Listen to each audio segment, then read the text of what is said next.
Vaultex keypads have several hotkey shortcuts.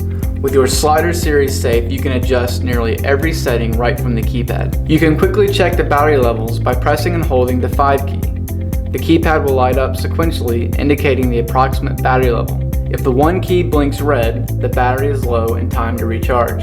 You can check to see if the safe has been tampered with by pressing and holding keys 2 and 4 together.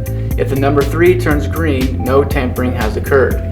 This tamper detection system will track incorrect code entries as well as incorrect fingerprint scans. You can extend the life of the interior light when the safe is open by pressing and holding the 2 key. This will extend the interior light for 10 seconds.